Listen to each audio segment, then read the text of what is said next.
Hey, Rockstars. This is Beth Azor with the Retail Leasing Playbook podcast, where I go chapter by chapter in my book, the Retail Leasing Playbook, for ideas of how you can become a rockstar leasing agent in retail. Chapter 50, the title is Listen Up, the Real Secret to Rockstar Success.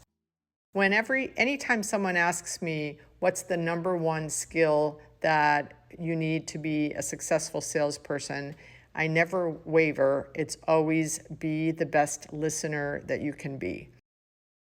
When you're a good listener, you are going to hear hints and cues of how to get your deal done. You may find out by good listening that it's not a deal that would match for your property, but it's the skill that I believe has the least amount of expertise. Because I don't think we were ever taught how to be a good listener. There's a joke that says, and I start the chapter with this: want to know a salesperson's idea of good listening? Waiting impatiently for the other person to stop blabbering on so they can tell them how great their product is. I think we've probably all been there when we're talking to someone and we're telling a salesperson what we're looking for in a product, and you can just see that they just cannot wait for you to stop talking so they can start giving you the 43 different product benefits that you don't even care about. You know, when I've bought a car a few times in my life, and I could care less about the engine. I just want the car to be red, really. I want the car to be red, and I want a good price, and let's go. So it's very, very, very important to listen to the prospect. And my best way of doing that is to take notes and ask a lot of questions. I know all of the things that I'm going to ask the prospect whether it's on the phone, whether I'm in a showing, and I'm taking notes the whole time they're speaking so that I focus on what they're saying and not what I want to tell them, because they don't care, really. They really only care about one thing, which we know is the rent, right?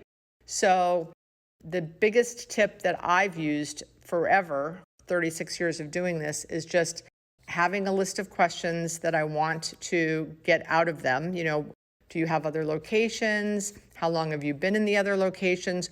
If I don't know already, where are the locations? If they tell me the markets they're in, I'm going to have an idea about what rents they can pay. What are they doing in sales? So that now I know if the rent that I'm going to charge is going to match. Who signs the lease? Do you have any partners? Do you have the money saved up to do the TI? So all of these things I want to get out of a conversation I have when I'm selling space, and I may go on a whole different tangent with them depending on what they tell me when they give me their answer. So it's really important to, when you ask a question, listen to the answer, because that might go down path B, where originally I thought I was going to go down path A.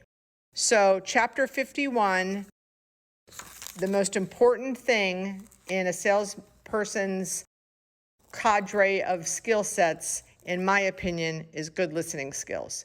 So practice that with your kids, practice that with your spouse, so that you don't practice with the prospects.